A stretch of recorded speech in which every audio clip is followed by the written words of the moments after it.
Assalamualaikum warahmatullahi wabarakatuh. Jadi hari ini saya akan membahas materi tentang potensi wilayah. Ya, jadi perhatikan di sini ada rumusnya ya. Rumusnya jadi di sini ada simbol atau variabel ya, variabel PP. PP adalah nilai atau indeks potensi penduduk masing-masing wilayah. Jadi di sini ada 3 wilayah. Jadi wilayah A, wilayah B dengan wilayah C. Jadi nanti ini kita mau menghitung nanti berapa nilai dari potensi penduduk masing-masing wilayah tersebut. Kemudian ada simbol variabel PA, PB dan PC. PA, PB dan PC. Jadi PA, PB dan PC ini adalah jumlah penduduk masing-masing wilayah. Misalnya ada 4 wilayah sampai D, ya jadi diketahui juga. Ya, jadi anggaplah nanti ada 4 wilayah ya, mulai dari A sampai D. Kemudian di sini DAX. Ya, DAX ini adalah jarak dari kota A ke kota lain yang paling dekat. Nah, jadi berlaku juga untuk BX dengan CX. Ya, jadi nanti kita pilih mana kota yang paling dekat dengan B atau kota yang paling dekat dengan C dan seterusnya gitu ya. Kemudian DAB, ya, jadi bedakan DAX dengan DAB. Ya, DAB adalah jarak antara wilayah A dengan wilayah B. Kalau DAC artinya jarak antara wilayah A ke C dan seterusnya. Ya, kemudian ada K, ya, konstanta.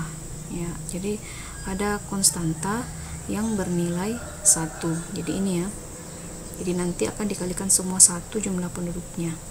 Oke, jadi itu tadi penjelasan tentang keterangan atau variabel-variabel yang ada pada rumus tersebut.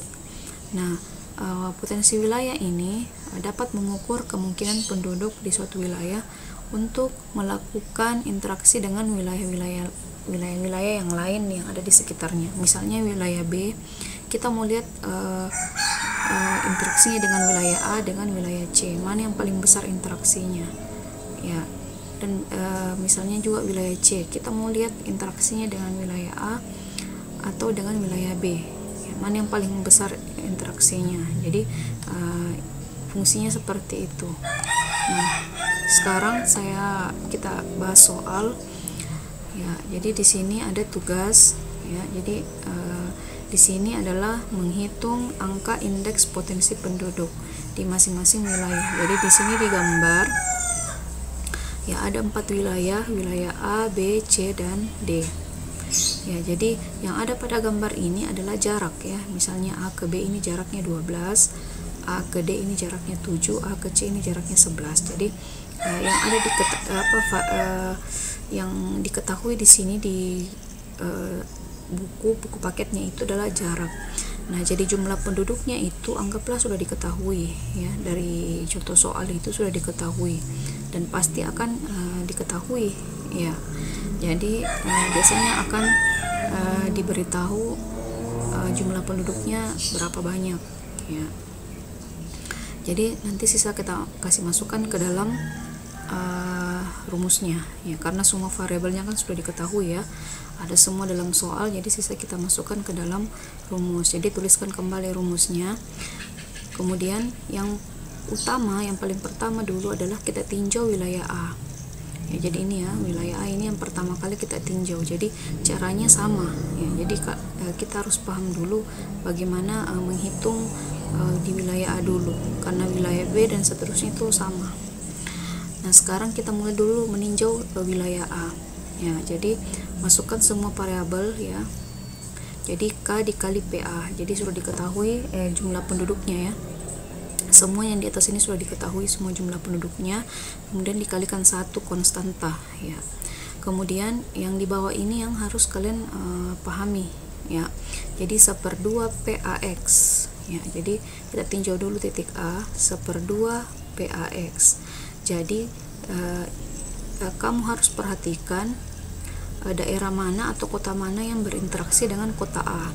Jadi yang berinteraksi dengan kota A adalah AB, AD dengan AC. Nah, kita pilih dari ketiga kota itu yang paling kecil jaraknya, yang paling pendek jaraknya. Yang paling pendek jaraknya adalah 7 cm, makanya di sini tertulis 7 ya, makanya di sini tertulis 7. Kemudian dikalikan 1/2 di pangkat 2, dikuadratkan. Kemudian 1 dikali 20.000 per DAB. DAB adalah jarak antara kota A dengan kota B tadi 12.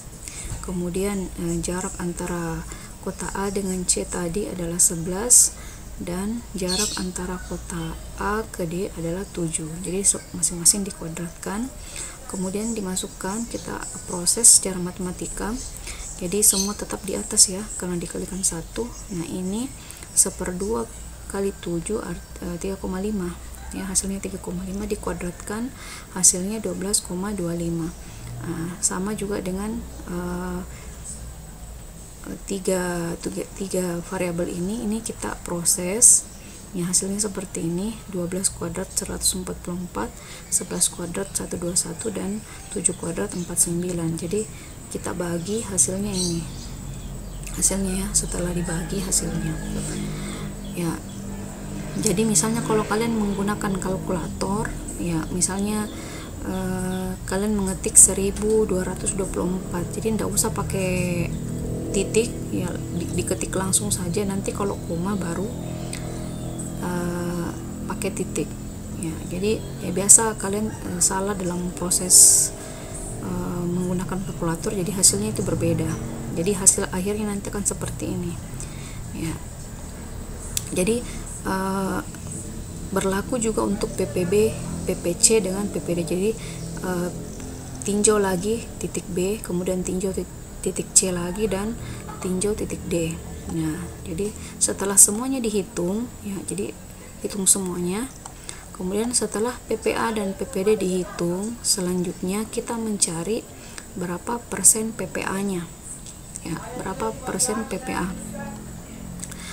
Caranya adalah misalnya kita mau mencari persen PPA, jadi kita lihat berapa hasilnya tadi ya, 2022 ya.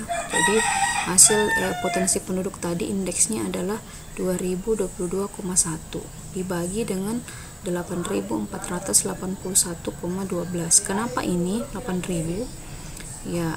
Jadi setelah dihitung tadi PPA sampai PPD, ternyata yang paling besar indeksnya adalah PPD ya. Jadi setelah dihitung tadi, hasil indeks yang terbesar adalah PPD. Jadi makanya PPD yang dipasang di sini ya. Jadi semua dibagi dengan PPD ya, semua dibagi dengan PPD. Jadi PPA sampai PPD, akhirnya nanti PPD ini dapat 100%. Jadi interaksi yang paling besar ada di kota D ya, interaksi yang paling besar ada di kota D. Dari hasil perhitungan di atas, pusat pelayanan sosial akan lebih baik apabila ditempatkan pada wilayah yang memiliki nilai potensi penduduk lebih kecil, agar pusat pelayanan sosial tersebut dapat dijangkau dari semua wilayah. Ya, jadi misalnya kalau kita ingin membangun nanti pusat-pusat pelayanan, baiknya kita bangun di PPA, di sini di kota A. Kenapa? Karena dia punya interaksi yang sedikit. Ya, potensi penduduknya kecil. Ya, jadi nanti kalau kita ingin melakukan pembangunan, ya bagusnya kita di kota A. Ya, agar pusat pelayanan sosial tersebut dapat dijangkau dari semua wilayah. Oke, jadi sekian begitu cara menghitungnya ya. Saya akhiri. Wassalamualaikum warahmatullahi wabarakatuh.